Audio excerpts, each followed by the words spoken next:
Good evening, everyone. I'll call the regular meeting to order at 5:31 p.m. May I please have a roll call?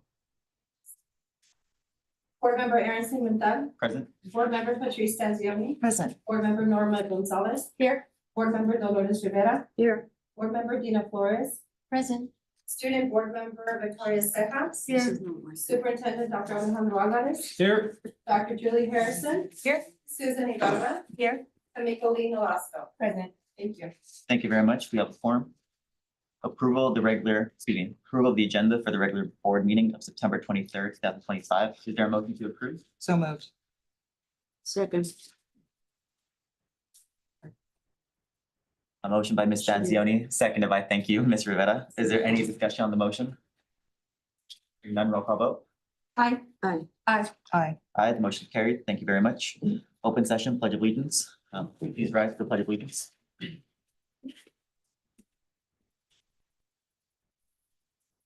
Place your right hand over your heart. Ready to begin? I pledge allegiance to the flag of the United States of America and to the republic for which it stands, one nation, under God, indivisible, with liberty and justice for all. Thank you. Please be seated.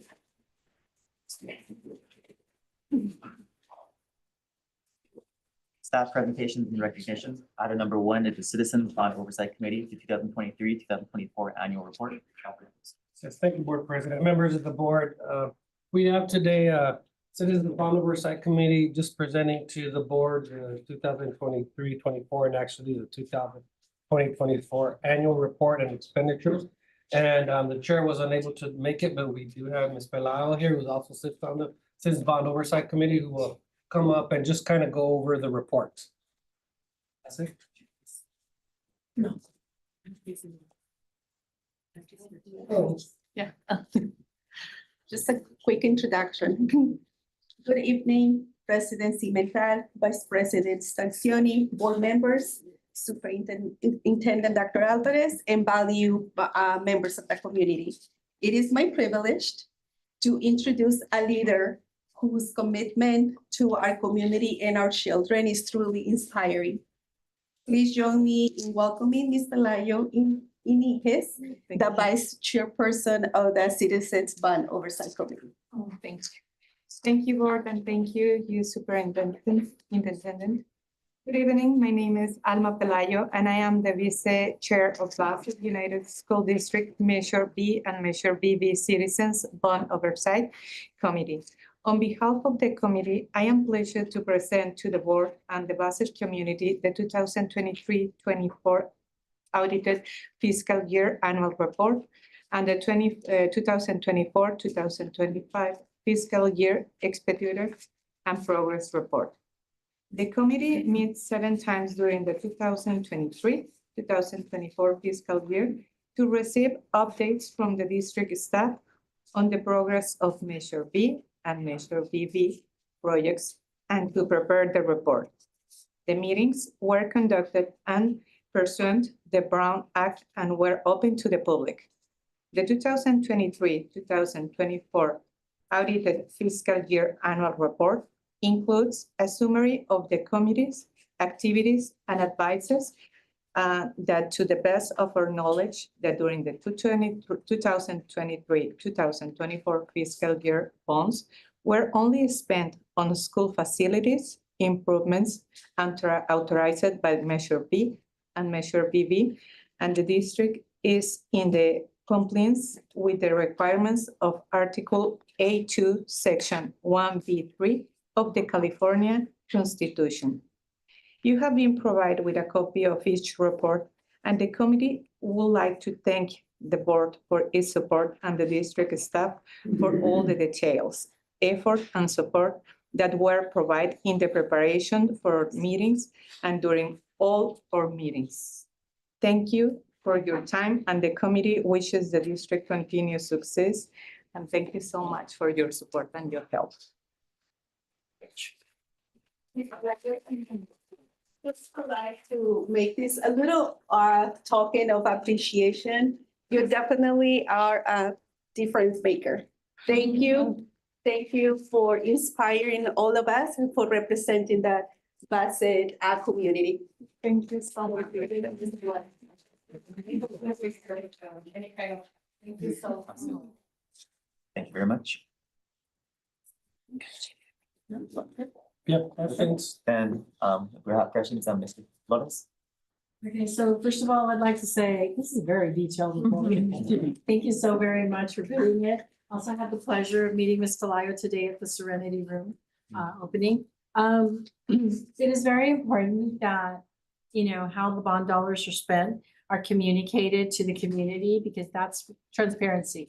That's at the end of the day what it's all about. And I appreciate that the meetings are open and everything. You've broken this down really well. Thank you. I want to say thank you so very much to you and the bond oversight for all the work that you put into this. And thank you, Ms. Susan, for the guidance on this. Yeah, just, thank you. It's a very well-written report, very detailed. There's no questions to ask because everything's there, so thank you, for the report, and thank you for helping and supporting me. Ms. Gonzalez. No questions, just once again, thank you for your commitment. We need more people like you involved that care about what's going on in the school district for the rest of the community. So thank you. Stan Dione. Thank you. This is the most comprehensive and transparent report that I've ever seen from this bond committee. It is amazing. Thank you. Thank you very much. Two of us on this board briefly served on the bond oversight committee, so we know that the meetings initially at first when you join is always a bit daunting with all of the fine print. These are very inaccessible numbers. It takes a very long time to learn it and actually comprehend what you're trying to do. So I do appreciate all the work that has been done to bring this report to you. To the rest of the committee who might be eventually listening to this, I want to just really entreat that if there is ever any concern you have as a member of the committee, please come to the board and share with us. I found my brief time on the bond oversight committee as a rubber stamp, bearing a very dark side, our time of our district financially. I never want any of you to feel that you're just a rubber stamp and you really don't have any true purpose for the oversight and accountability of the public's dollars. So if you feel that way, please come to us and we'll make sure that we do our part to, you know, rectify that and make sure you're actually fulfilling your part as well. So thank you very much. Thank you. Absolutely, Dr. Alvarez. Yes, thank you, Board President. I do want to just make a note on you have the expenditure one that says Bassett Unified School District with the district logo. If you look at the very first page, you will see that Measure V funds have all been expended. So that we have no more Measure V funds. So at this point, we are using Measure V. And you'll see that total over just over $30 million. I know the bond was 30 million, but when their sales go on, you end up getting a little bit more. So just wanted to make that. So moving forward, it'll really just be focused on Measure BV. Thank you. Thank you, Dr. Alvarez. Item number 2 is the K-8 middle school electives program. Dr. Alvarez. Yes, thank you, Board President. At this time, I would like to ask Dr. Harrison to come forward. She will be presenting to the board some information regarding the school district's program, specifically really more at the 6 through 8. As a reminder, we do have one middle school, 6 through 8, Torch Middle School, and we do have 2 K-8 schools, Edgewood Academy and Don Julian Elementary. And so with those all having 6 through 8, we want to kind of just present to the board the different elective programs we have going on in those grade levels at those schools. Dr. Harrison? Thank you. Board President Cimentel, Board of Education, Dr. Alvarez, guests and community. I'm thankful for the opportunity to give you some insight and window into our middle school electives and pathways and what some of our plans are for the future. So we're going to take a look at what we're currently doing inside of our pathways at each of our sites and how we plan to expand those and connect them up to the high school. So that's the main purpose tonight. So it's really important to us that we're connecting and having alignment between our middle schools, elementaries, as well up into our high school, so that we can connect the kids as quickly as possible to our 9-12 school and get them up at Bassett High School. So this commitment goes beyond just traditional academics, because we're looking at what are the enrichment and other opportunities we can provide within the school day for the students, so that we can keep them connected to school outside of their core academics. So we have our 3 sites that host middle school grades. Torch, which you are aware is a 6-8. Edgewood and Don Julian are TK through 8 with a middle school component that runs somewhat separately from the elementary 6 through 8. All of our sites are staffed in a core, and that means we have multiple subject teachers teaching at the school sites, and they core their students together. So one teacher will take social studies and English, and their teaching partner will pick up math and science, and then their classes trade. So the students have less teachers than they would in, say, a traditional single subject school, middle school, where they're going to 6 different classes. Here we have them cored for their core, so makes sense. But then they do go out for an opportunity for an elective, and they do go out from that core for PE. So those are the 2 places outside of the core where they will find something other than the academic core. So at Torch, Torch is bigger by number than our other 2 middle school grade combinations. So they have a little bit more variety in their electives, and I'll show you specifically what they're doing, but they have an elective wheel along with some STEM and world language opportunities. Edgewood Middle School has a wheel along with music. And then Don Julian has a wheel, which I'll get into the wheel, along with music, newly added music. So we were able to hire a music teacher to help serve the Don Julian community. So each is unique in character at their site, and I'll show you the details.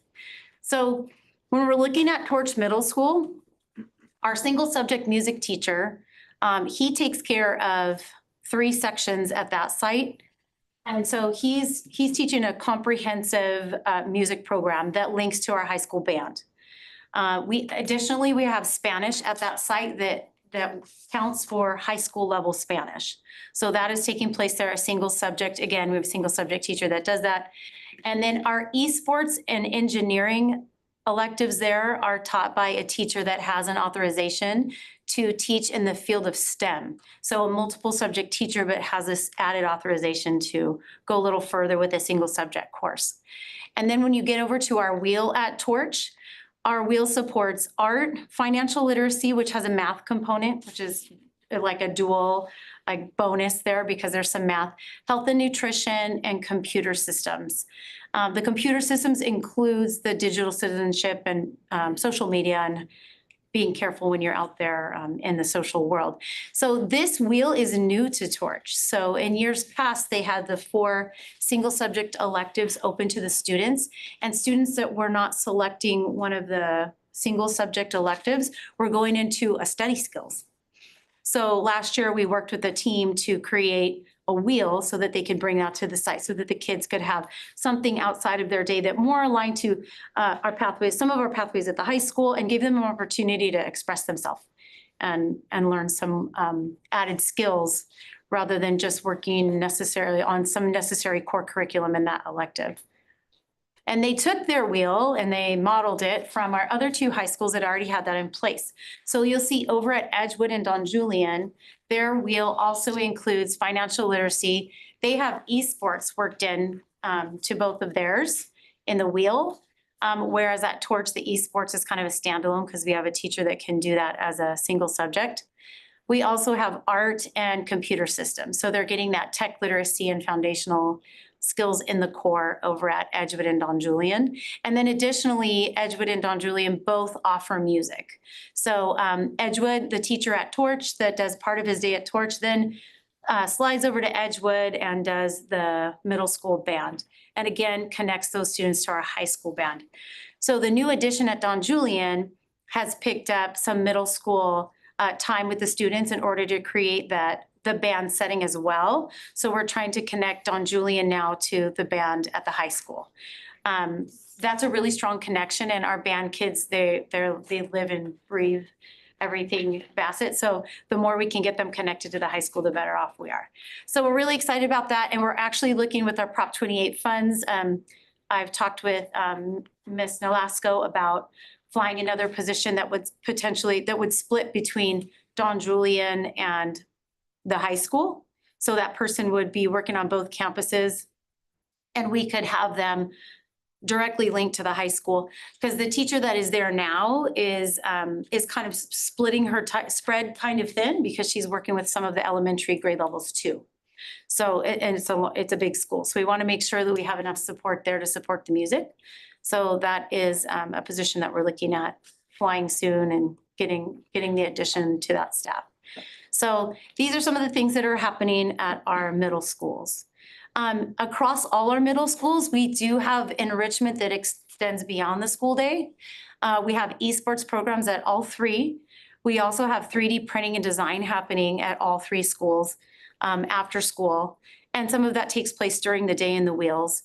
And then we have a robust athletics that is running through Think Together. So we have organized teams that are traveling from site to site and competing, you know, the whole 9 yards, the uniforms, the coaches, the excitement. So that's happening at all of our middle schools currently, and it will continue as the school year rolls on. And then some of our elementary school enrichment I wanted to highlight, since we had the opportunity. We do have district-wide programs. Our elementary schools also have 3D printing clubs that are taking place at each of the sites. And all of them also have street soccer, which is our first dive into organized elementary athletics and sports, which we've been working towards. We were working towards last year, trying to pull it together, like how can we do this? So Think Together is going to help us with that a little bit, but we also are looking at expanding with our own staff to do more organized sports for the younger kids, to keep them involved. Van Wig and Sunkist in particular are two K-5s, and they have some teachers that do some after-school enrichment. Van Wig has film club and puppetry, and Sunkist we've seen has the folklorico, and they've also added coding this year after school as a enrichment activity. So what's on the horizon? We're looking at pulling together organized K-5 sports.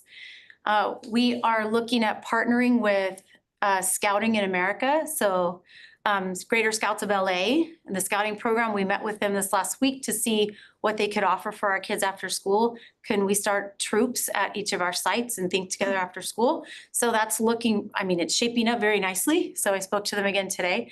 So we're excited for that opportunity. We'll be bringing more additional information to you in the future, in the very near future about that.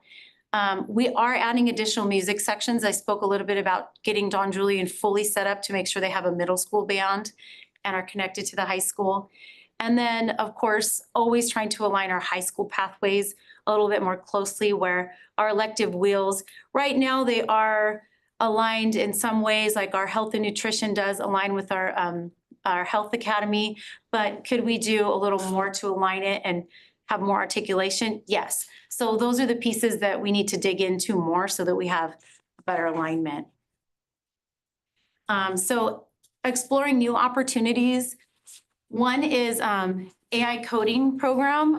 We were approached by a company that has a way to use AI to learn how to code and build your own games, and then send the games out to your friends to play. So we've kind of been looking at that as a way of learning how to code, but using AI to do it, and then being creative and building something on your own. And it goes nicely with our gaming, with our esports and gaming pathway. It might really afford an opportunity for kids to find a career in that field. If they can build games and apps and put them out, people will buy them. And so we're looking at trying to formalize how we could maybe pilot that and see how it works. Here, we're also looking at more tailored CTE curriculum for our wheels for the middle school. There are programs out there that build it out completely, where you could pick 13 units and they send you everything. So we're looking at aligning those elective systems better this year. And then it's a little bit of a lift, so we have to make sure we have all the moving parts in the right places to get that going. And our long-term vision is with the wheels or the standalone courses, making sure that every one of them is linked to a future career pathway, so that all of our students are having the academic side of the house, but they're also getting some practical skills, things that they can use every day, and which includes things like scouting after school. So we're excited to be able to bring some of these new things to our students and continue to improve what we currently have. And that is our middle school electives. I think I have one more slide on there. Oh, no, that's I the think last not. one. It's supposed to say, thanks. Do you have any questions? So thank you. Do you guys have any questions or comments or for me? Ms. Flores? No, not really any questions. This is amazing and I'm really excited for all the different electives and giving students options. So props to you and your team and the Yeah. district administration for making this happen. I'm really excited about it. I'm liking the soccer. That's Yeah. pretty good. Is that what I probably saw when I was coming here? I'm sure it Excellent. was, yes. Yeah. I saw them in their little soccer gears. So Mhm. Yeah, they're like really outfitted, so. And coding is really great because, I mean, everything is great, but Right. coding because, I mean, it's STEM, it's all about STEM Yeah. and we need, there is more of a need for it and this AI is in there and you're getting more automated and digital. It's amazing. This is the alpha generation. We're new generation, it's called the alpha generation. This is gonna be big, so we have to like keep up with the time. So all this is really good. I'm very excited about this. Thank you so much. Well, yeah, ditto what she's saying, but I'm also glad that Don Julie now has music. Yeah. I think they felt left out and with not the music, but now they could all coexist at the high school band. And so it's good. Thank you for bringing that in. And it's a great idea what you said of bringing in another teacher to work with both Don Julian and the high school. That'll be great. So thank you for the presentation and thank you for all you're doing. Ms. Gonzalez? Yes, I'm really excited about the music program. As we know, we have a high school band that is magnificent, brings home trophies all the time. So I really would love to see, you know, like the pathway from the elementaries all the way to the high school and, you know, making sure we give time to all of the music teachers for, you know, meetings, cohesion, articulation time for, you know, when the kids need to matriculate to the next level of music and whatnot. Cause I know that if we nurture that, we can just take it all the way, you know, and really be known for that. So I'm really excited to see what's coming. Thank you. Sounds good. Ditto that, because we've always been great in band, way back into where I can remember. They've always taken home trophies from every parade they've gone to because they've always been stellar. And we just have been lucky to get those amazing leaders, those teachers. I'm super excited about the I would like to call it STEAM, but STEM, as far as the engineering, the printing, everything else. It's really exciting because you are developing something that's new. And we're looking at, you know, back then we had home ec, we had sewing and cooking, we had woodworking. But today they need to be able to design and sell a game because they could be making money just right out of the gate. But it also teaches them that logic and problem solving. But I have to tell you, the thing I'm most excited about is the Boy Scouts. Every school, every single school had a Girl Scout troop and a Boy Scout troop as I was growing up and my sister was growing up here. And it meant so much. And we had so many Eagles like graduate from here, from this district. It was really awesome. And we need to get back to that because they, you know, whether you're political or not, with their values or not, they do offer the children all kinds of collaboration, different activities and things they can go for and feel proud about themselves. So I commend you, as I always do, and I'm so glad we hired you. Like I always say, thank you for everything. Thank you very much. For myself, I just really am quite impressed with the what's on the horizon slide. That's something that I will be probably following up on you just to learn a bit more. Also, I'll probably check in with you regarding the wheel. I find that fascinating. I just want to like understand it a bit more, but don't want to waste the board's time in outlining that right now. But this was great. I appreciate the work in preparing the presentation. So thank you very much. Great. Item number 3 will be the DLAC LCAP recommendation update. Dr. Alves. Yes, thank you, Board President. As a reminder to the board, in June, part of the LCAP and approval process, we have every year the DLAC committee come and present to the board their suggestions and recommendations of what to include into the LCAP.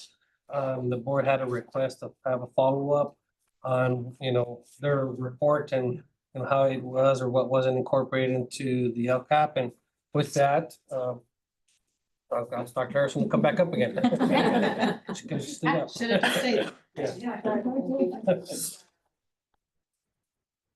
Thank you. Board President Pimentel, Board of Education, Dr. Alvarez, and guests. Thankful for the opportunity to be able to present to you a reminder of our DLAC recommendations and ways that we are currently working through those recommendations and some ideas and thoughts that we have about expanding on those recommendations. So DLAC and parent work is always about building bridges and working to connect our parents to our schools and our teachers and pull our community in. And we are very fortunate here because we have an incredible group of parents that are consistently here to support us, give us feedback. And they come from such a good place with everything that they're bringing to us. Have you ever thought of this?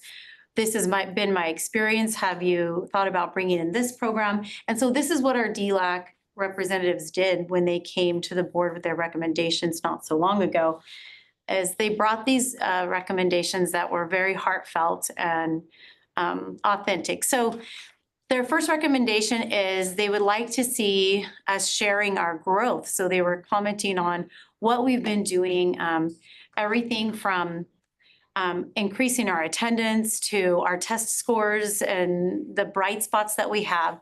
So some of the ways that we've been doing that, and we are currently doing that, is through coffee with the principal, LCAP presentations with parent groups that come to meet us. They will come into the LCAP presentation meetings.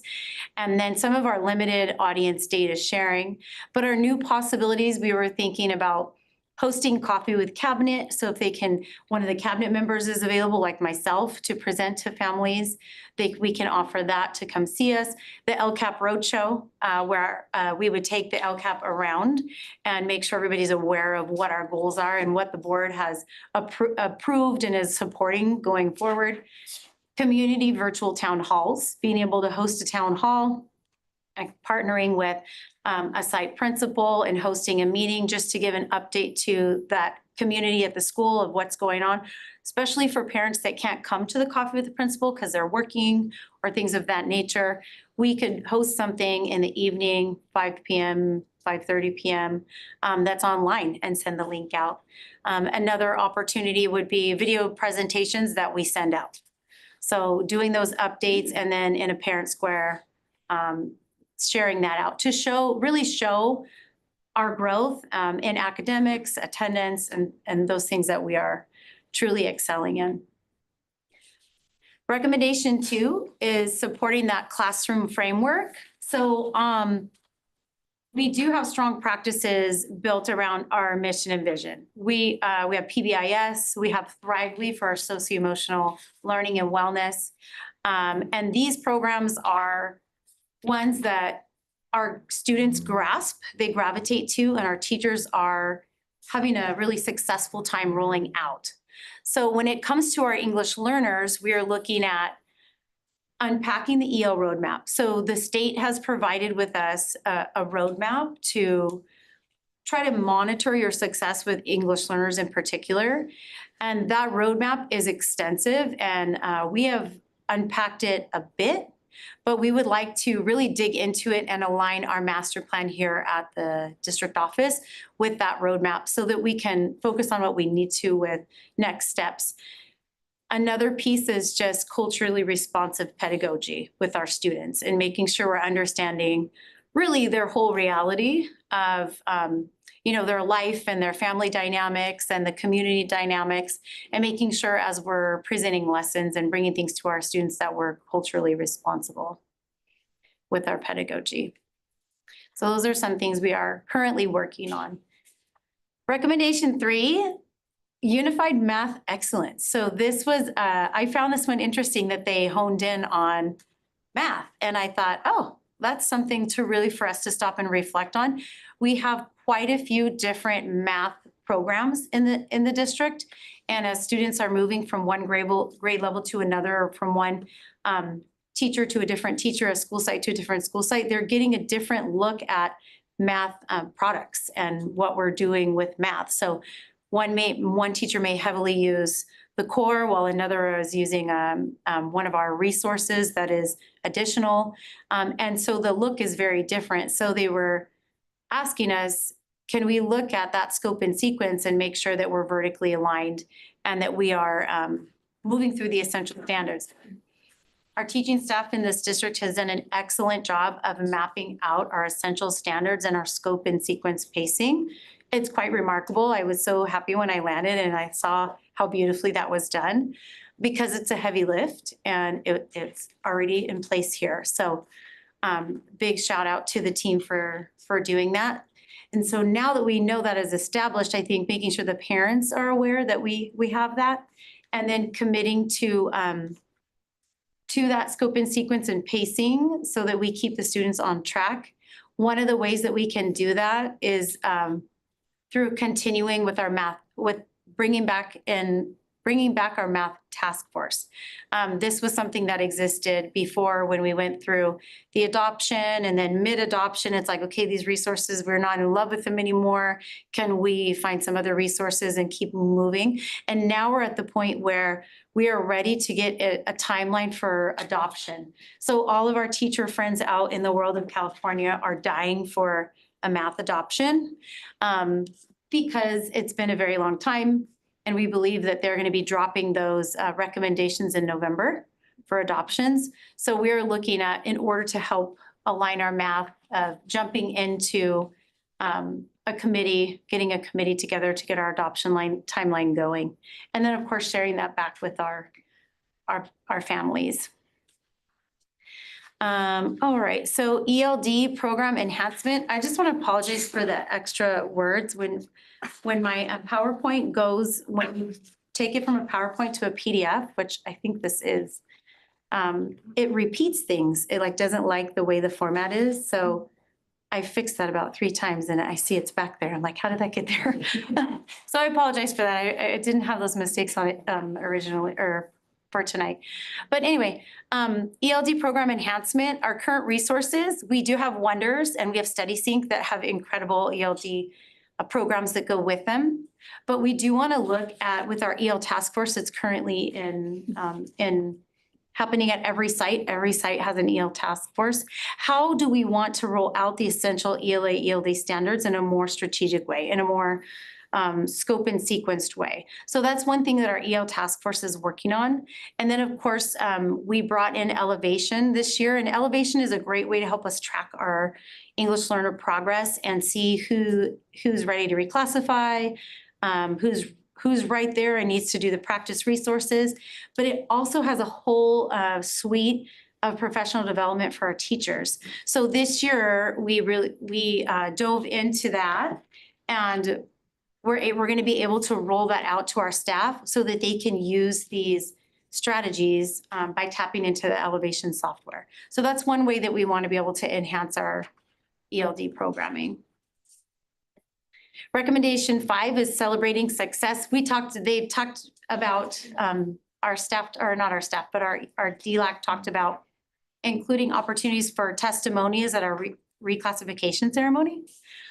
We have quite a few people in the room that were former English learners, and just kind of that inspirational piece of, this was my experience and look what I've been able to do now being bilingual, so celebrating that. So we even talked about having some of the parents invited, former students, to come back and share testimonials because that student voice is so powerful, or former student EL voice. Recommendations 6 and 7, the parent engagement piece. They were really interested in having some incentives for getting parents more involved.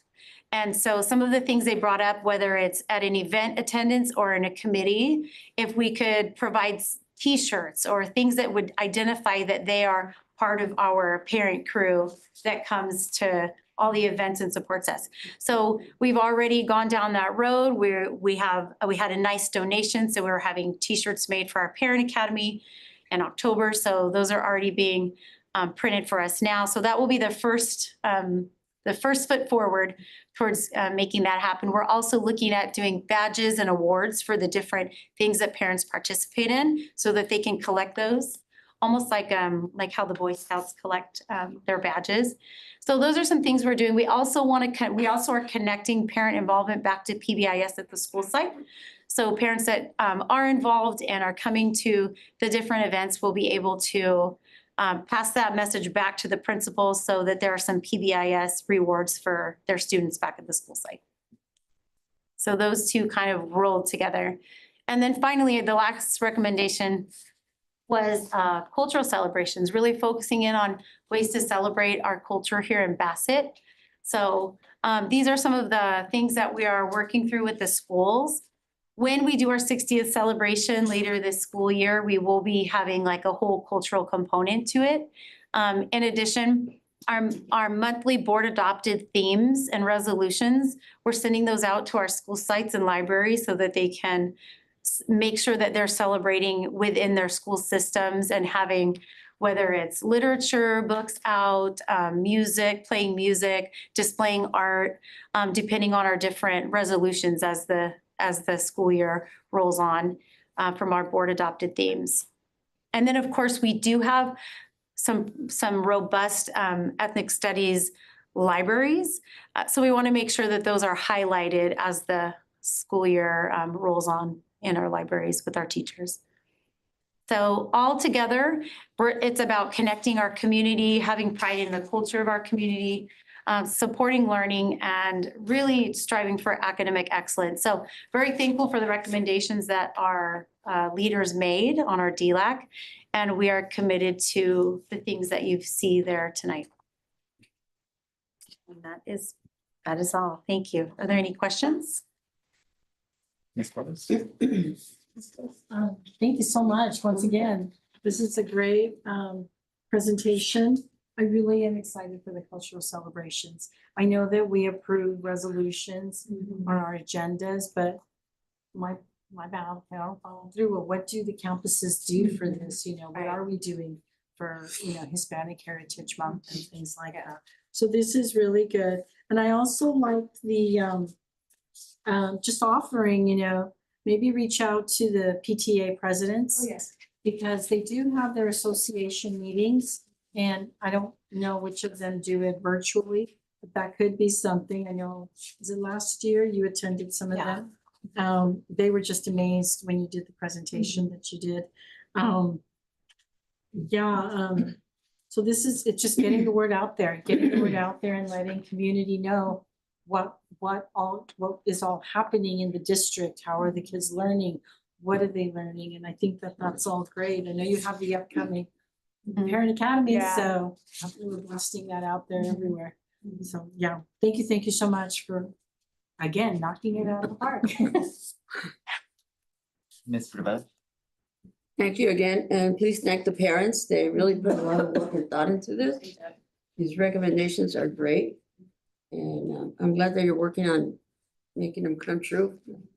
So, and this is a good idea to have testimonials of parents and students that have been here and have gone on, got reclassified and have gone on, talk about what their experience and life with this. So that would be great.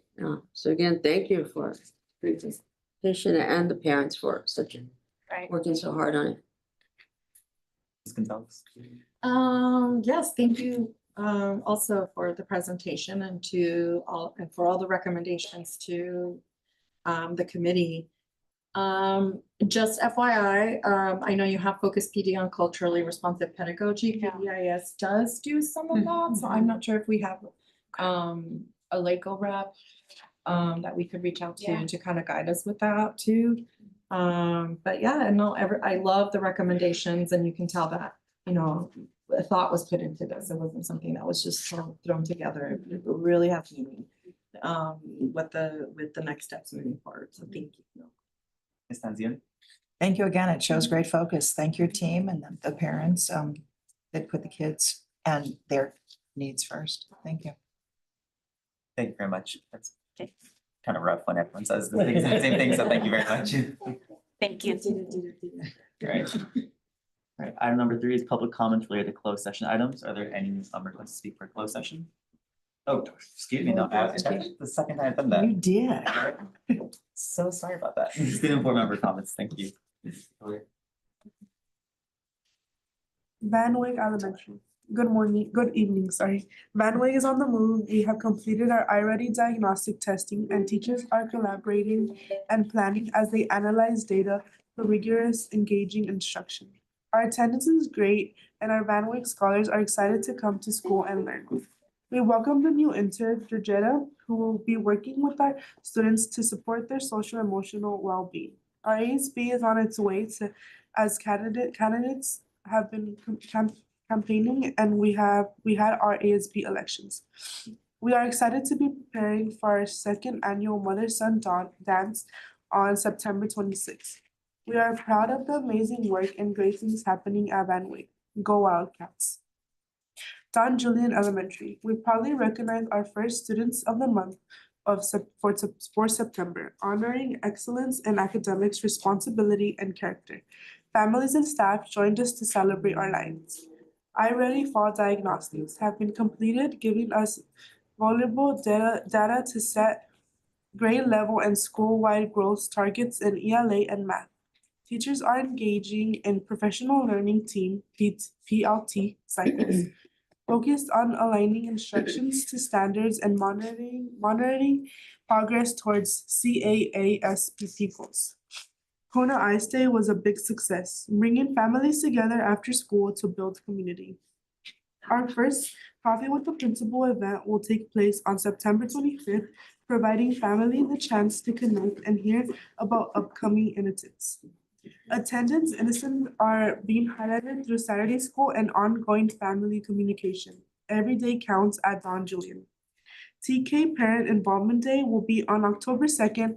We'll welcome families of our youngest lions for hands-on activities. Closing note, at Don Julian, we live our motto daily, pride and progress, lions locked in. September has been filled with academic focus, family engagement, and school pride, and we look forward to continued growth and success. Sunkist Elementary. We continue to celebrate and recognize daily attendance. In addition, September is our uniform challenge. Tigers who participate will earn a special reward, extra time at lunch recess plus a tasty treat. Let's show our Sunkist pride by looking sharp and united. As we continue to celebrate Hispanic Heritage Month during our daily announcements and in our daily lessons, it's a wonderful opportunity to honor and learn about the rich culture and contributes of the Hispanic community. Finally, congratulations to our new ASB officers. Our 5 officers are ready to lead, supported by a mighty team of 4th and 5th graders. Together, they will make this school year full of exciting events and positive changes at Sunkist Elementary. Let's keep up the great work, stay engaged, and make every day count. Edgewood Academy. We're excited to highlight some wonderful moments from Edgewood Academy. LA County Teacher of the Year. We are proud to celebrate one of our own, Miss Julie Chen, being recognized as a top 16 Los Angeles County Teacher of the Year. This honor reflects the excellence and dedication of our teaching staff. ASB elections. Our associate student body elections are underway. Students are showing school spirit, leadership, and responsibility as they campaign and prepare to serve their peers. Starting with Hello Week. This week, we join schools across the nation and start with Hello Week, a program that encourages kindness, inclusion, and making sure every student feels welcome. Students get to dress up in different daily themes. Student and Citizen of the Month Assembly. We hosted our first Student of the Month and Citizen of the Month Assembly, celebrating students who exemplify academic achievements and positive citizenship. Perfect attendance. We are also proud to share that in the month of August, over 350 students earned recognition for perfect attendance. This is a tremendous start to the school year. At Edgewood Academy, we are celebrating excellence in teaching, leadership, and student success while building a strong, supportive school community. Torch Middle School, Spirit Week. Torch students are being given a break from school uniform and an opportunity to show their love for school as we celebrate Spirit Week this Monday through Friday. Every day this week, our scholars will have the chance to show off their creativity and personal style while adhering to the parameters of a unifying theme. Please feel free to visit us on Wednesday morning between 7:45 and 8:05 for arrivals, as students use their engineering skills to come up with a unique way to bring their supplies to school in anything but a backpack day. Student Council. Florida scholars participated in a democratic process last week. As we held elections for Student Council, students that nominated themselves to run for officer held campaigns by delivering speeches, creating signs listing their goals for the school year, and making their case for winning office by having personal conversations with their constituents during lunch activities. On Friday, September 12th, first students elected our student body president, vice president, secretary, and representatives for each grade level. Instructional program. All students have now completed the iReady diagnostic assessment in written and math. The teachers met at their contact area PLCs on Wednesday to review the iReady assessment data. They used the results of the data to help them identify the essential standards that will focus on for the next 4 weeks of instruction. They also use their PLC time to identify students that are in need of immediate intervention services that will take the form of small group instructional and push in and pull out scenarios. Suicide Prevention Day. We end the week by observing National Suicide Prevention Month on Friday, September 19th. All students and staff were encouraged to wear purple and teal in observation of this important issue in the lives of young adults. In recognition of Suicide Prevention Month, Torch Middle School hosted a lunch activity called Give What You Can, Take What You Need. Students were invited to write down encouraging words, affirmation, or positive notes to share with their peers while also taking note of support if they needed one.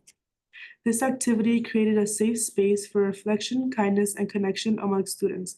It highlighted the importance of awareness, compassion, and peer support in suicide prevention, reinforcing our commitment to support well-being and to build a culture of care and community at large.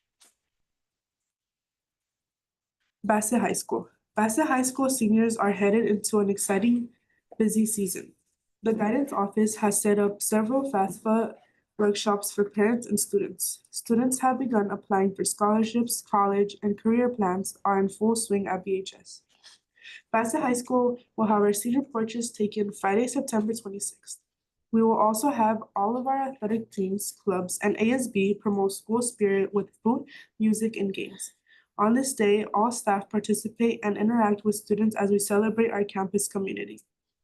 Our Bassett High School varsity football team has a current record of 2 wins, 1 loss, and 1 tie. Thank you for all the support for the team's football gear and uniforms.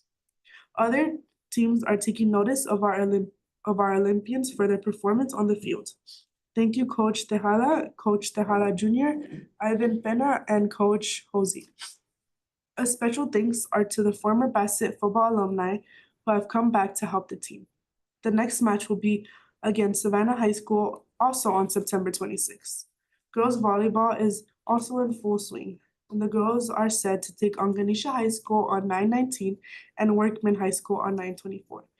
We would like to recognize head varsity coach Alvarez for his continued success with the team. We would also like to recognize Coach Flores, who is in her 3rd year as the JV coach and 1st year teaching at Bassett High School. We also welcome Coach Urbina, who is working with the freshmen. Great work, everyone, with our Lady Olympians. Great things are happening at BHS. Nueva Vista High School. Greetings from Explorer Country. Nueva Vista High School recently held our first school site council meeting of the year, with an excellent turnout of families and students showing their support for our school. Parent engagement has continued to grow, and we look forward to partnering with our families as we work towards the ongoing growth of our school community. Last week, Ms. Alcaraz led an English language learner meeting with families to review the reclassification progress and highlight the supports available for our students. Ms. Torres also hosted a parent presentation focused on post-secondary options. She shared information about the FAFSA, graduation criteria, and opportunities for students to transfer back to BHS. In addition, Ms. Torres has met individually with all students to review their academic plans. These plans are monitored on a regular basis to ensure students stay on track towards their goals.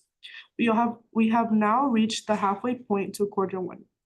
Progress report grades have been posted, and the students are engaging in one-on-one discussions with their teachers, counselors to review their performance and identifying next steps for improvement. Our LACOE intern, Ms. Jessica Ortega, has begun facilitating lunch activities designed to promote positive mental health strategies. She also supports students in our reset room, which serves as well as our well space center. We are wrapping up our iReady testing, and teachers have begun analyzing baseline data in math and reading. This information will guide curriculum planning and instructional strategies to better support student learning. Our student leadership team, led by Ms. Maria Solis, has been actively planning school-wide activities that build community and engaging student involvement. Finally, students are enrolled in a dual enrollment library skills course for fall 2025 through our ongoing partnership with Mount SAC. Great things are happening at Nueva Vista High School. Thank you very much. We'll now go on public comments. Were there any for closed session?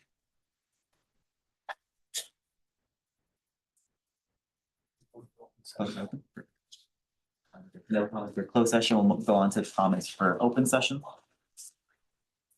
The board will now hear public comments related to open session agenda items or matters under the board's subject matter jurisdiction.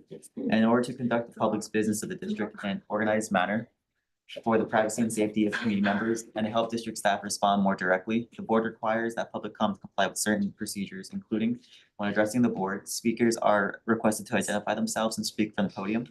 Speakers may address only items that are within the subject matter jurisdiction of the board. Speakers may not reserve or grant any portion of their speaking time to other speakers. Speakers are expected to maintain order, decorum, and not disrupt the meeting or use profanity when addressing the board. Complaints should follow the district complaint procedure before addressing the board, and speakers are to adhere to the applicable time limit of 3 minutes. The total time allotted for public comments for open session agenda items is set at 20 minutes.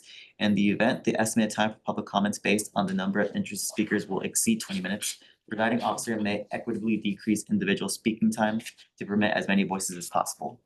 Pursuant to state law and board bylaws, the presiding officer may remove a disruptive individual from the board meeting, so long as the individual is first warned by the presiding officer that their behavior is disrupting the meeting, and failure to cease such behavior may result in removal. If the behavior does not promptly cease, the individual may be removed. To ensure speakers can be heard clearly, members of the audience are requested to maintain a quiet listening environment and silence electronic devices. The board is committed to facilitating the public comment portion of the meeting in an inclusive and organized manner to hear from the community in which the board serves and is accountable to. Thank you. We'll first hear from Ed Chavez. Thank you, Mr. President and members of the Board of Education. My name is Ed Chavez. I'm a elected director for the Upper San Gabriel Valley Municipal Water District. And I just wanted to come by and say hello, but also a presentation from Catherine from our office is going to talk about the programs that we're doing with the district here and make sure that you guys are not forgotten. So just a way of background, I'm a former student of Don Julian and Juliet and Bassett High School. In fact, when I graduated, the superintendent gave me my diploma when I graduated. That superintendent was my dad's cousin, Dr. Leonard Pacheco. And a couple of years later, he got me into education, and I ended up running for the Board of Education in 1987 at the age of 23. So I'm assuming you didn't beat me? No. Okay. You're not the third youngest, you're the first. Okay. And in that time, education was so great. I ended up becoming an educator. I taught at Bassett High School, at Bassett Adult School as well, and some time at Mount SAC, and then the county jail as well. So I put in 30 years of teaching, and on the side, I also did 25 years working for the city, the county, and the state of California. But in my elected position on the Board of Trustees, Yeah, see, I'm still there. And the board of directors at the Upper Water District, our office is located in Monrovia. We represent 18 cities throughout the San Gabriel Valley, just under 1 million population of residents. And of those, I wanted to make sure that Bassett was not forgotten. So the times that I taught here at Bassett, I had good relationships with a lot of science teachers, and they were thinking about water. They heard I was in a water district. So I made sure that we approved every grant that Bassett submitted, and the thousands of dollars per teacher, and she'll talk about the program. So I certainly did not forget about Bassett, and I certainly did not forget about Chuck Stanzioni as well. So I worked with Chuck. Chuck was taking care of swimming activities when I was a student, and then I got to actually serve with him as a colleague. And my wife took many CPR classes with him. So we all have been one way or another working together as a community. I lived here all my life. My parents bought the house in 1962 here in Bassett. So I still live there. All my friends moved to the high desert, and I'm the last one here, but I'm not going anywhere. But as far as some of my Bassett colleagues that I graduated with, I just want to let you know that Bassett did a good job of educating the community, and a lot of friends I still keep in contact. In fact, there's about 14 to 18 of us that travel together. And we traveled around the world. We've been throughout 25 different countries, and these are Bassett graduates. Whoever thought? We did, but outside of here, whoever thought? In fact, our next trip is in 2 weeks.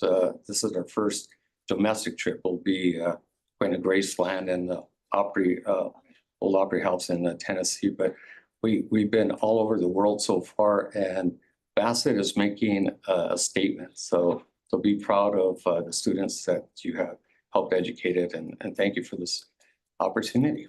Thank you very much. And I was following your career. You went to UCLA. I went to UCLA. You went to Rio Hondo. I went to Rio Hondo. Very aware of the parallels. Yeah. Student government. I was a board of trustees, student representative, just like that at the college. So you have a bright future. Thank you. Order, Thank you very much. We'll hear from Catherine Vasquez. Good evening, board president and board members. I'm Catherine Vasquez. I'm with the Upper San Gabriel Valley Municipal Water District, and I'm the water resources analyst for the water district. So as Director Chavez mentioned, I will be briefly going over our programs that we offer for our San Gabriel Valley students and teachers. So our efforts include the Water Education Grant Program, where teachers can apply for up to $1,000 for K through 12th grade classroom or school projects that help students have a better understanding of water and the important role it plays in Southern California. Our grant applications are now available on our website, and the deadline is on October 31st. The Discovery Cube in Los Angeles offers free water education assembly presentations to K through 7th grade classes within our service area. We also provide transportation grants to cover bus travel and museum admission costs, and this program runs all year round. Our watershed restoration program, in partnership with the U.S. Forest Service, welcomes volunteers of all ages to plant trees or participate in trash cleanups in the San Gabriel Mountains. And during these activities, participants learn the importance of protecting our local watershed, and students may earn community service hours. Our 2 events will be held on Saturday, October 18th and November 8th from 8 a.m. to 12 p.m. Our Being Water Wise's Student Art Contest is an annual program inviting K through 12th grade students to create artwork that delivers a water conservation message and reminds us of the importance of protecting our water in our communities. And the contest deadline is April 13th, and we just opened the application last week. And lastly, the Metropolitan Water District of Southern California has created a Water Engineering for Good program, which is an online STEM, and I know you mentioned a lot of STEM programs today. It's an online STEM competition for middle school through high school students. Teams are mentored by water industry professionals to create physical models of their engineering projects. And this program will reopen in January of 2026. So that concludes all of our programs. But before I leave, I'll leave you with my business cards, our business cards, and then some educational flyers and other resources. So if you have any questions, just feel free to contact us. Thank you. Thank you very much. Thank you. Thanks, Carol. All right, thank you so Thank you much. very much. Thank you.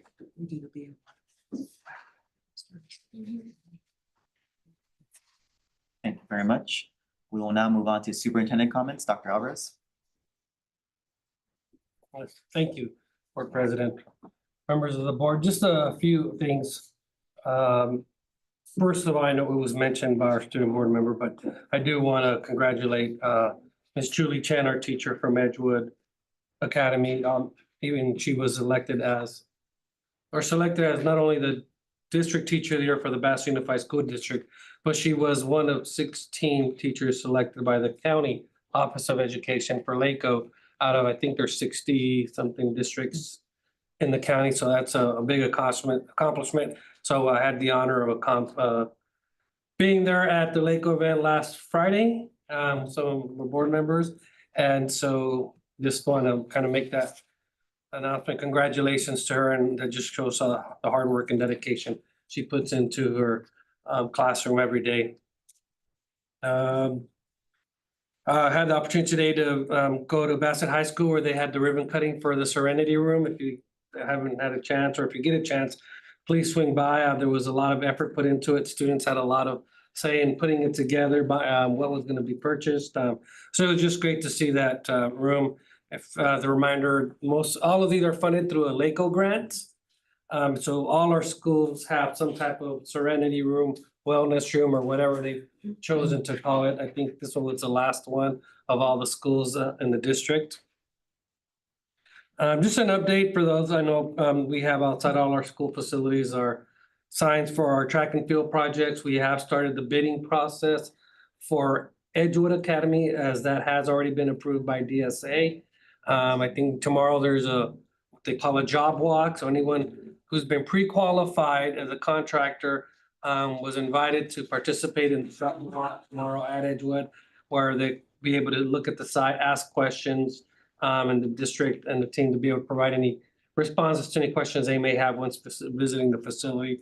We hope within the next week or two to have the project over at Don Julian approved by DSA. They have some questions specific to the bleachers. As a reminder, those are kind of going on the slope, so there's a little bit of a different setup there. And so we're hoping to get those responses back to them, and then we're approving with the next couple of weeks. And once again, hopefully, the goal is to have these projects done by, hopefully the spring or summer of 2026. As you've known by now over the last couple of years of projects, they just tend not to go with the original timeline, unfortunately, but we continue to push through with all that. Reminder to all the community out there listening, homecoming at Bassett High School, October 17th. We look forward to seeing everyone there. October 11th, we do have Parent Academy Saturday at Torch Middle School. We hope to see everyone there as well. And it'll be quite a while, about a little over a month before our next board meeting. So until then, I just want to say thank you to everyone continuing to work with my team, the board, union representatives, all our staff here. I continue to look forward to working with everyone as we continue to push Bassett into excellence. So thank you very much. Have a good evening. Thank you very much. Board member comments. Board member Dina Flores. I thought we were doing that. Okay, I got it. Next, sorry. Completely forgot about that, actually. Next time. Okay, first of all, hello, everybody. Good evening. I hope you all had a fabulous day. Mine's really hectic, but okay.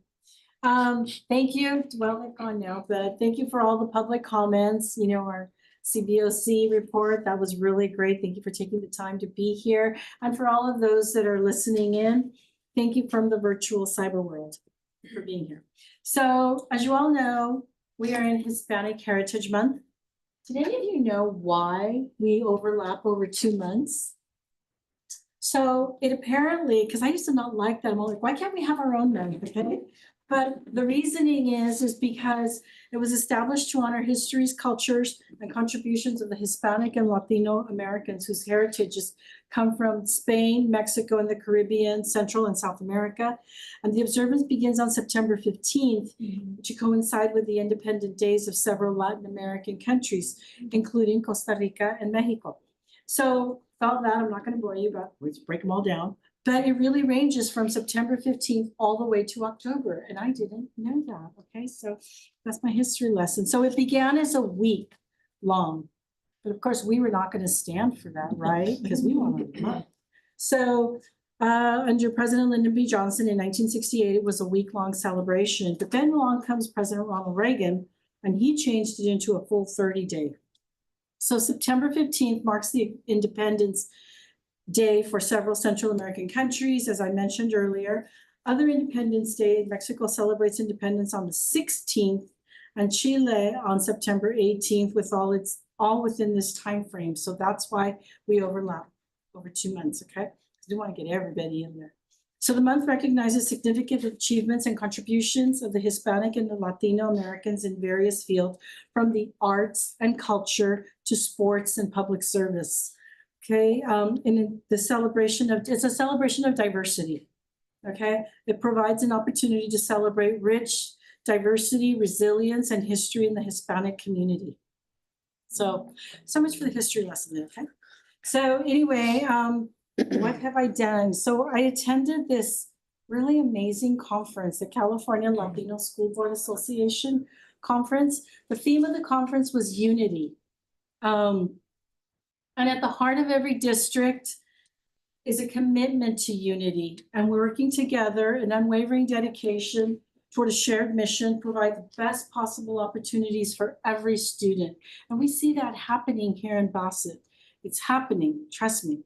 So when educators, administrators, staff, families, and community and partners join forces with a common purpose, we create an environment where students can thrive academically, socially, and emotionally. Unity offers a very, very valuable culture and mutual support, enabling us to share resources, innovating teaching strategies, and best practices across classrooms and schools. This collective effort ensures that students receive consistent, high-quality instruction and support regardless of their backgrounds and learning needs. So with all that to say, it was just an amazing conference, and our superintendent got a shout out from the president of CALSA. Most, as they say, most been one of the long. Oh, and our legal team was there.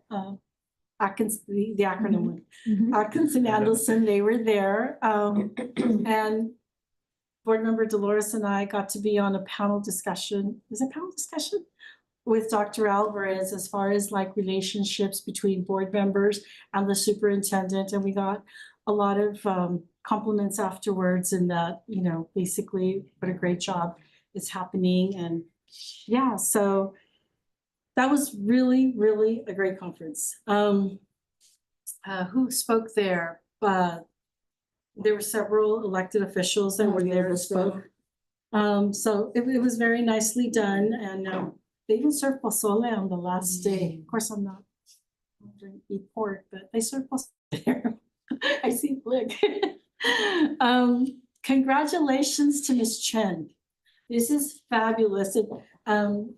Dr. Alvarez, I think I got my numbers wrong, because as Dr. Alvarez mentioned, not only did she get the district's teacher of the year, she also got Los Angeles, LA County's one of the top 16 educators, and I had 54 teachers, but okay, so it's 60. That makes it even better. So she's made what they call the Sweet 16. Okay. So this speaks volumes about the passion and dedication and positive impact she has on our students, the Edgewood community, and the Bassett Unified School District. It was just an honor to be there and celebrate the occasion with her, and her husband was also present. So it was a very well-deserved recognition, and it was inspiring to witness her being honored among such an elite group of educators. So I think, and correct me if I'm wrong, I believe she has the opportunity, I guess she moves on to state, as she made one of the top 16. She moves on to state. She'll be looked at for possible state And she's gonna make it. She's gonna make it. And then we're gonna give her positive vibes, okay? And hopefully the national level. So we're all wishing her much continued success in this journey. So thank you, Ms. Victoria, for your student board comments. Clearly, we have a lot going on our campuses. And Dr. Harrison, you're doing just so much with the education and bringing new programs and things, keeping our students, busy. That's really good. Bassett High School, I did get to pop into the Serenity Room. And the Serenity Room, as was mentioned, I think now all our campuses have one, right? Okay, so it's designed as a peaceful sanctuary for our Olympians. This space offers a place to pause, breathe, and recharge amidst of the whole, hustle and bustle. And I did have parents ask, could one day a month be set aside for parents? Because sometimes parents just need to recharge, okay? Okay, so I personally wanted that TV area right there, because man, I could go watch Sunday. This is perfect. As I was leaving, I ran into Miss Yolanda Morales.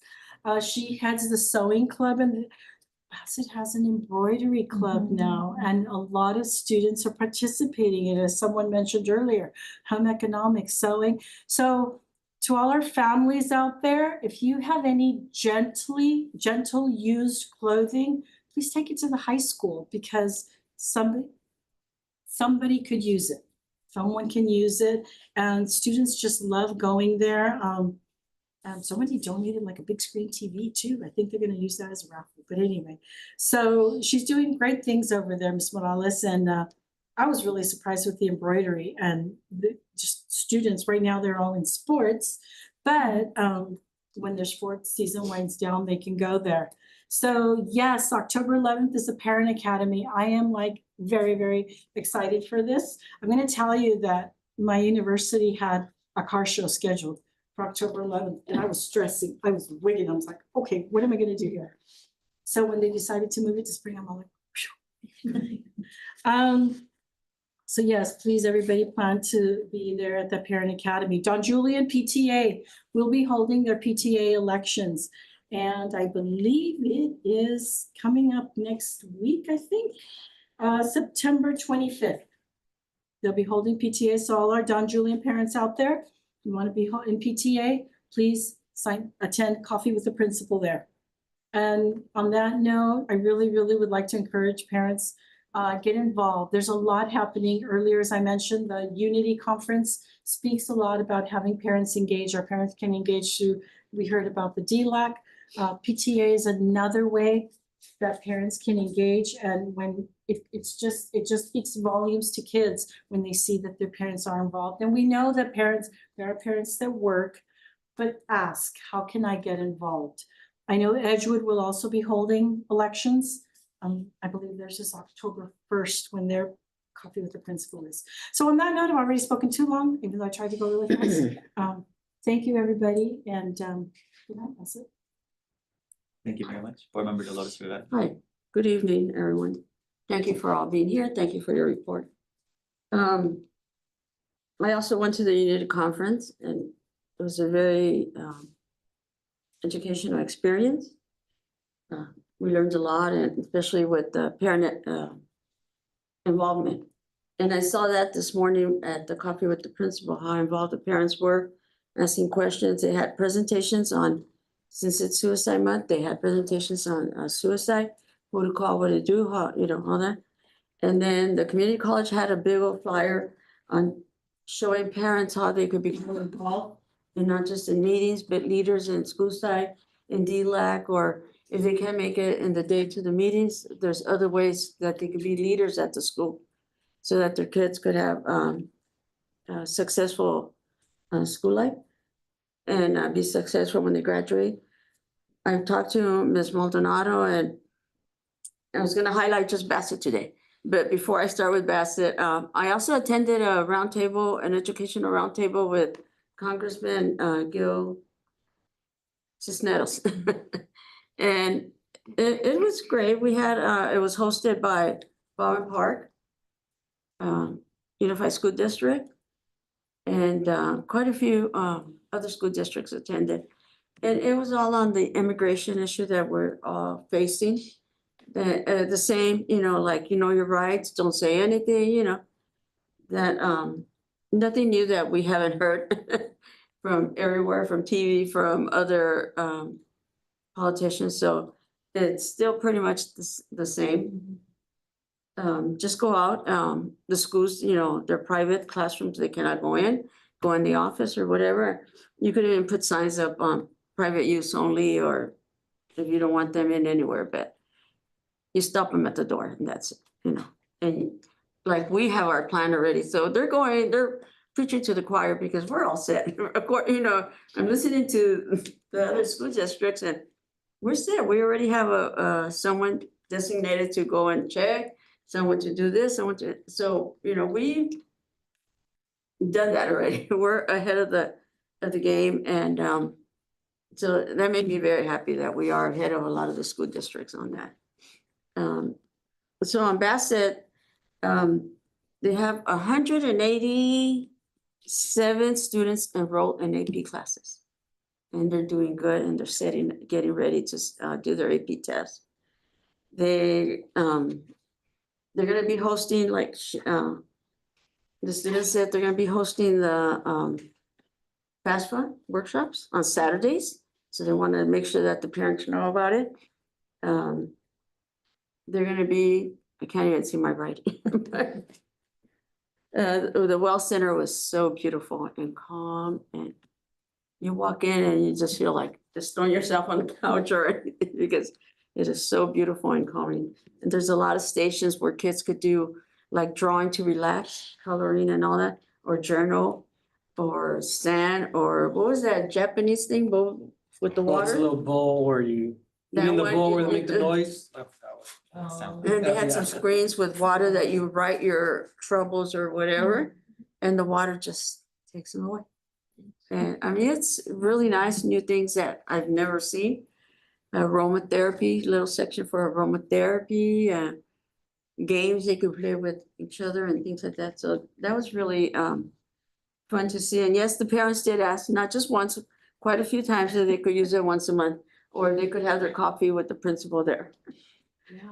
They really liked it. They were very excited that we're doing all this for the students, and that they could enjoy and be there when they need it, especially after COVID. A lot of parents were saying after COVID, they didn't know what to do with the kids, and the kids didn't know how to relate to each other and all that. So this is very helpful for them. They have the FAFSA. The teams are doing really great in sports, the volleyball, the football. They're winning quite a lot. And one thing that was mentioned, and even by the students, that the band, for the first time in a long time, the band and the football team are really united. They're working together, and they hadn't seen it for quite a while. They've been some groups, little cliques, but this is the whole band and the whole football team really united. And they're having a game, I think it's this Friday, and it's wear pink. So everybody that goes, wear your pink t-shirt or something, pink. And the graduation rate keeps going, we're doing better, and we're the highest in the San Gabriel Valley so far. So we're really doing good with the high school. The kids are marvelous. I went into a few classrooms that I asked permission to go, and there's a lot of learning going on there. One of the classes, Miss Neary, I don't know if it was an AP or an honors or what. She's a great teacher, by the way. She was here way before she got married as Miss De La Victoria. And she came back to us married, but she's still the same teacher, very enthusiastic with the students and her. And she had them out there in the quad area. And I saw 2 different periods that she had out there. And she had questions, and kids would talk to each other about it. One of the questions that I overheard is that it's okay to cheat as long as you don't get caught. And kids have to come out like, why, or, with their own conclusions and stuff like that. So, and they're in the quad area in front of the other kids, and they're doing great. I mean, I'm telling you, they're talking and in groups and all that. So it's really good because it gives them the chance to speak out to each other and say what they feel or what they think about certain things, their own opinions, and it's great. It teaches them to be accepting of each other's opinions, and whether you may agree or not agree. Like I said about our board, we may agree or not agree, that we all stick with what is meant to be. So I didn't tell them we're all kumbaya, because we are not there yet. We don't sit there and kumbaya with everybody, because no, we're not there, but you know, that's the way the students, the way we're doing it, the students should be doing it, and the teachers and the principals. You know, the principals started quite a while ago, because they've been so united. So it's great that we're all working together and working for a common cause, which is our students, and that's what we're all here for, is the students. So that's it for Bassett. They're doing great. Like I said, the students really seem happy to be there, talking to each other. Hey, dude, you know, fisting each other, but it was great. It was great. It was nice to see that calm in the school. I hadn't felt it calm for such a while, but it's calm. Walking, isn't it? The ambience is calm, like welcoming in the office is great. They welcome you right away. So thank you again, everyone, and Bassett, keep up the good work. So good night. Thank you very much. Board Clerk Norma Gonzalez. Yes, happy fall, everybody. It's the start of my favorite seasons. Although it doesn't feel like fall yet, because it's still like 100 degrees outside, but hopefully by October, we can get some fall weather. Just a little quick reminder that COVID is still running rampant. If you need testing kits, our local Sunkist Library does have some available, as do most public libraries. So if you're around one and you need a couple of testing kits, you know, go ahead and visit one of your public libraries, and those should be there available for us. I also had a wonderful time attending the Teacher of the Year ceremony for Miss Chan over at Edgewood. She is amazing. I am so glad. Everyone I've spoken to says that that award is so well deserved. She goes above and beyond. So thank you, Miss Chan, for everything that you do. Everyone is supporting you, and we're right behind you, rooting you on to the next level. So we're going to cross our fingers and hope that whoever the judges are can see what everyone else sees in your amazing work. And thank you to all educators for what you do. We're getting through the first weeks of school, and you're going to start to, you know, find your routines and finding what works for the classroom management. And so, you know, keep up the good work. You're seen, we see you, we see all the hard work that everyone does, and you are appreciated for everything that you do.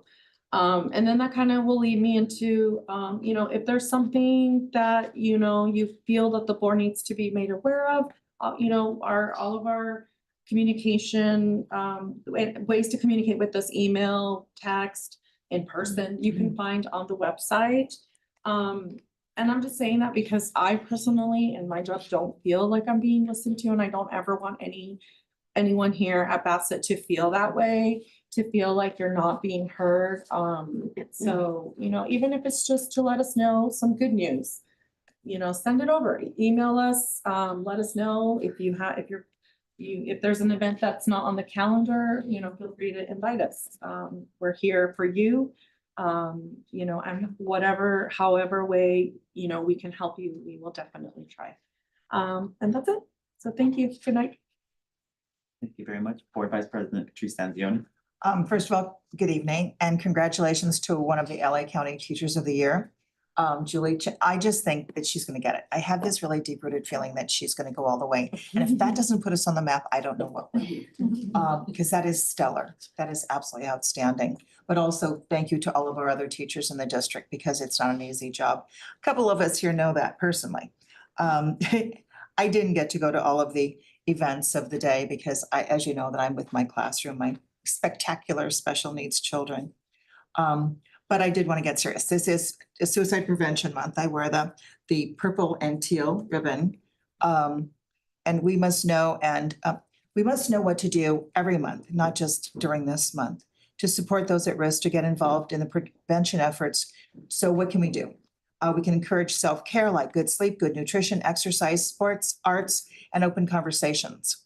We can share the 988 hotline lifeline number, not hotline, lifeline number, or text HOME home to 741-741. Also, there's always the Trevor Project, which you call 866-488-7386, or text the word START, START, to 678-678.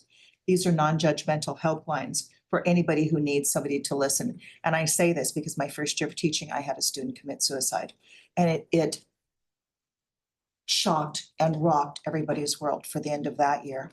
And it affected all of our lives so greatly, to such an extent that he would never have known. And Edgewood's Start with a Hello is a great activity that teaches kindness and affirms others. And so it's working to stop that. It's such a great program. We did one day, Start with Hello, and the kids are looking forward to the National Day in a couple of months.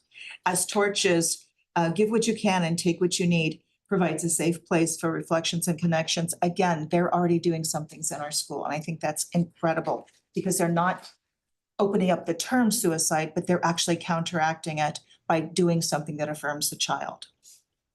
On this note, I must say that one of the great causes of feeling that a child doesn't matter is being bullied, so specifically cyberbullying.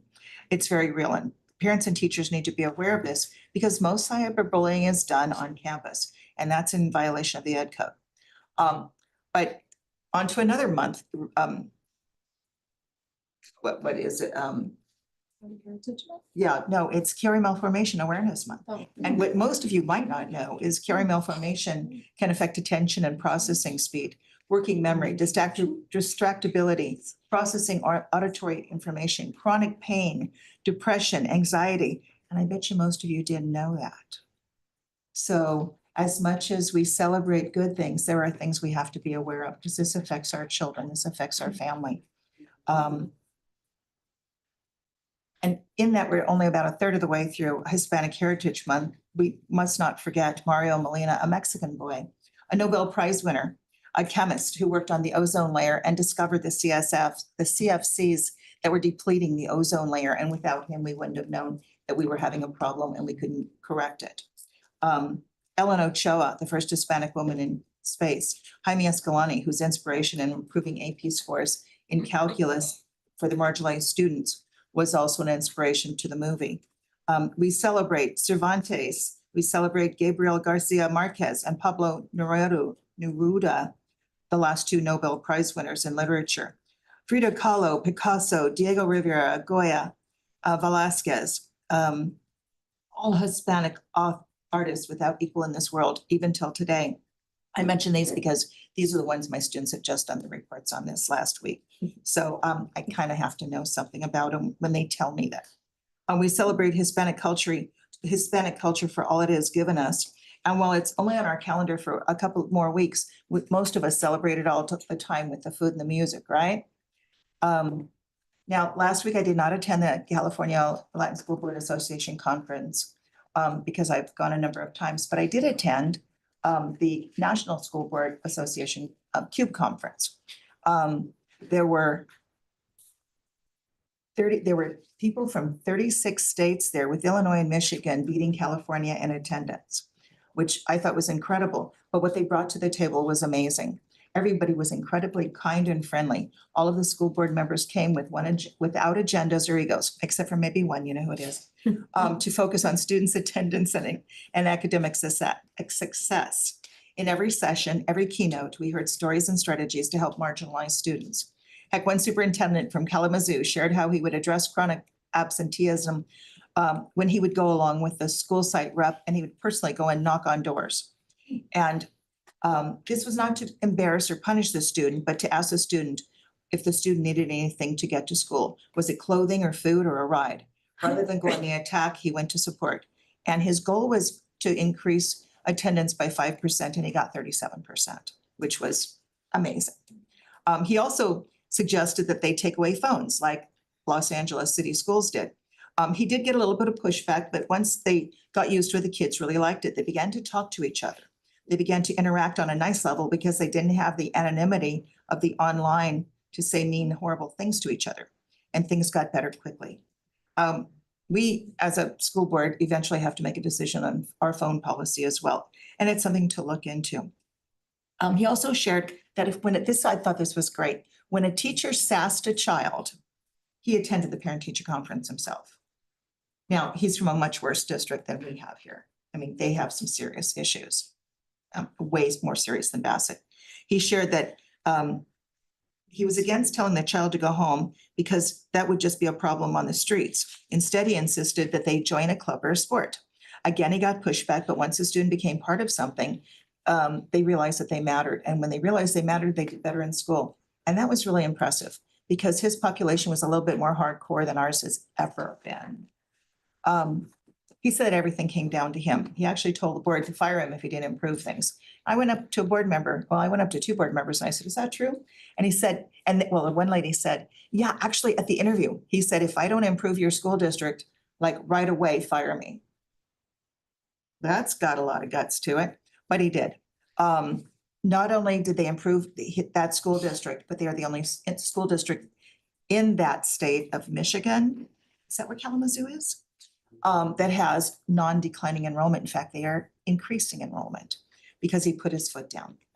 I also sat on a focus group discovering math test scores and adoptions, and it was clear, unanimously held by everybody, they believed in foundational skills need to be learned before moving on, even if it meant holding kids back in preschool or kindergarten. And even if it meant teaching the basic skills to 5th, 8th, or 12th graders. That if they fell behind, they would just fall behind more and more. Taking a D from a student and moving on didn't help the student. They just, the gap continued to grow. So we need to stop accepting a lack of mastery in passing kids. And this was agreed on by all the board members in this kind of countrywide focus group. All in all, it was an incredible conference. Deborah DeWardo spoke. She told her personal story of growing up from her teen years. It was nothing less than inspiring. She is not the person you would think she would be. She has come through some serious choice making and she made some bad choices. And she shared all of this, but look what happened in the end. A highly successful woman. But I will be sharing all of these things that I learned at the different sessions with the appropriate people in the district office, because I do think they have a lot to share. The one thing that I thought was really unusual is they only had 8 vendors. Usually when you go to conference, there's a ballroom full of vendors. They had 8. And they were all really interesting. So I'll be sharing those with the people that need to know them. I want to say congratulations to our winning teams. I looked forward to the future games. And again, to our star teacher and to all of our teachers and support staff at Bassett. We appreciate you. We know that you have a difficult job all the time. And thank you. Be kind, be safe, and see you next time. Thank you very much. I of course want to recognize Julie Chen of Edgewood Academy. Unfortunately, I was recovering from COVID. Yeah, so wasn't able. I was still lightly symptomatic, so it would be best to not take out all of Valley County. But I was very sad. You tell her you intended to be there. Thank you. So congratulations. And the campus does seem very proud seeing the parent square updates, recognizing from Edgewood Academy, just kind of like highlighting everything. So I've seen some pictures, so thank you for joining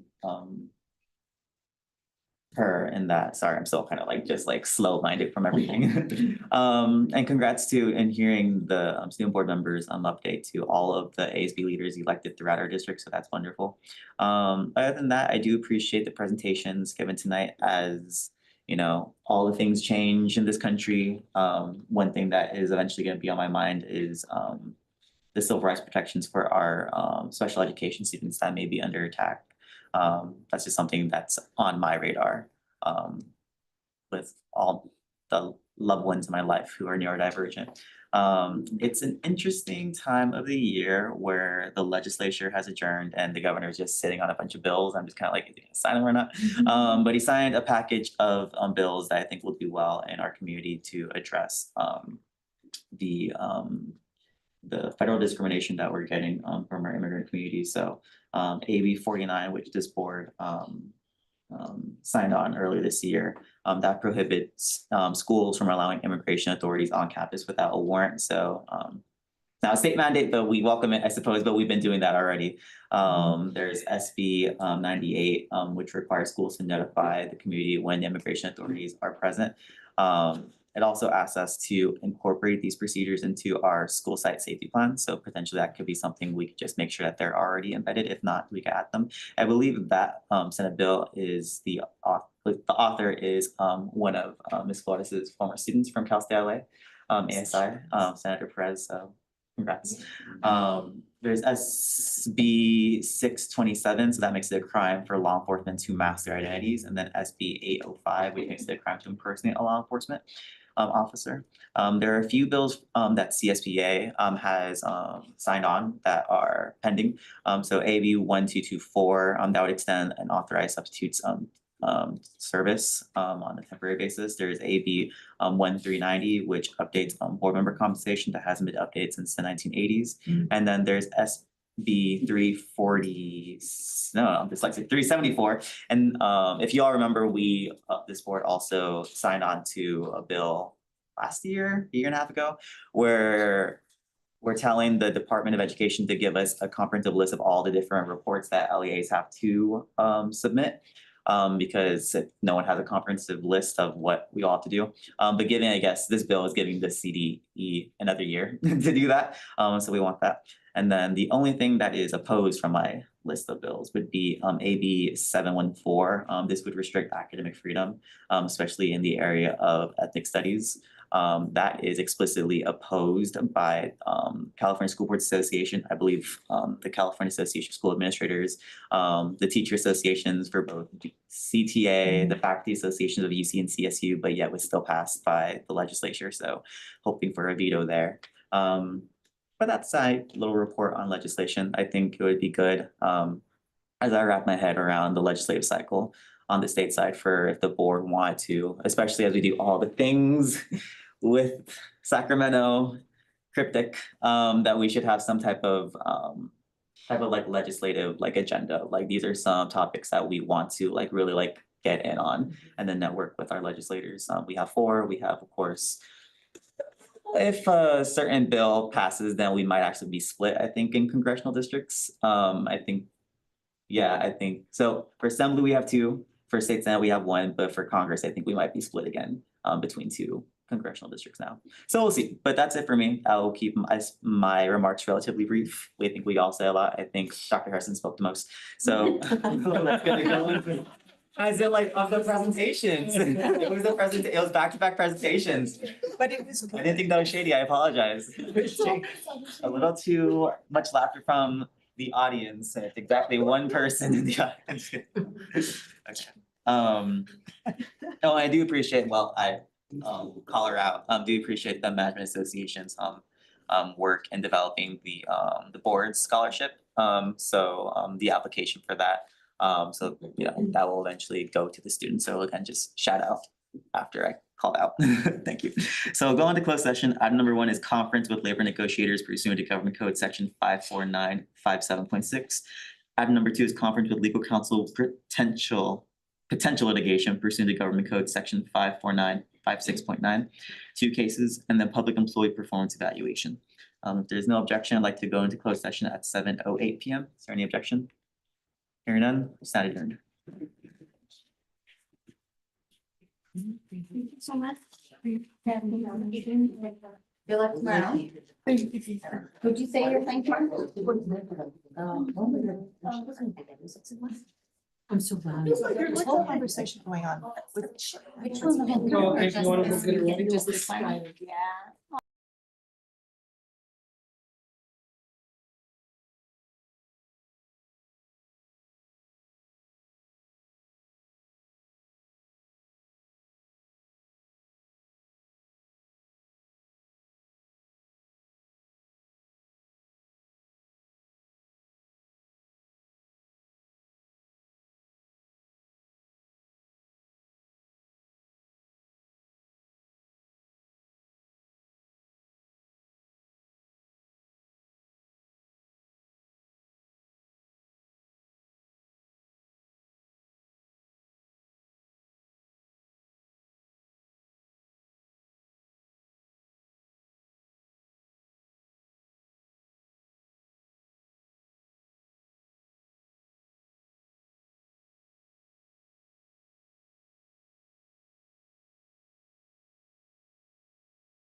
whenever you are. When we're ready, we can meet it. We're good. There's always like that delay. Could the people that see it on YouTube, see us so separate or like this? Good evening. We'll reconvene out of closed session at 8:54. I'm going slow because I knew I'm gonna mess it up. 8:54 PM. Report of action taken out of closed session. Madam Clerk, There were none. thank you very much.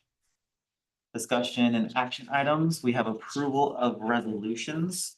Item number one, resolution 007-26, Filipino American History Month. Item two is resolution 011-26, Breast Cancer Awareness Month. Item three is resolution 013-26, Board Compensation for Missed Meetings. And item number four is resolution number 014-26, proclaiming September 2025 as National Suicide Prevention Month. Is there any objection to considering all four items in one motion? Hearing none, is there a motion to approve all resolutions? Motion. She beat me. Motion by Ms. Gonzalez, seconded by, Flores. Number three? Yes. is there a discussion on the motion? Number three. You don't need to. You don't need to. If that's- no, Just wanna make sure. that's fine. I don't Any, wanna be accused of making backroom deals again. that's fair. Understandable. Any further discussion on the motion? All right, roll call vote. Aye. Aye. Aye. Aye, motion's carried. Item two, approval of updated governance protocols. The superintendent recommends the Board of Education discuss final changes to the existing board protocols created in 2015 and approve recommended changes as attached. Is there a motion to approve? Motion. Is there a second? Second. Motion by Ms. Flores, seconded by Ms. Stanzioni. Any discussion?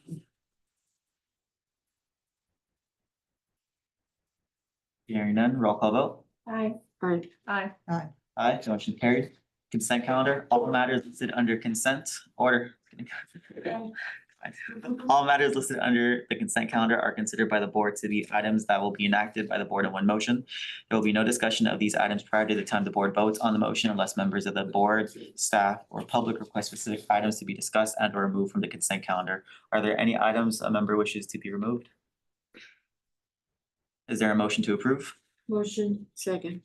Motion by Ms. Flores, seconded by Ms. Rivera. Is there any discussion on the motion? Roll call vote. Aye. Aye. Aye. Aye, the motion's carried. Adjournment. The next regular board meeting shall be held on October 28th, 2025. Adjourn the regular board meeting of September 23rd, 2025. Is there a motion? Aye. Is there a second? Make a motion. Aye. Lovely. I'm tired. I get it. All right, roll call vote. Did you only sing jazz? Stanzioni. Aye. Aye. Aye. We stand adjourned at 8:57 PM. Very slowly. Thank you. Good night.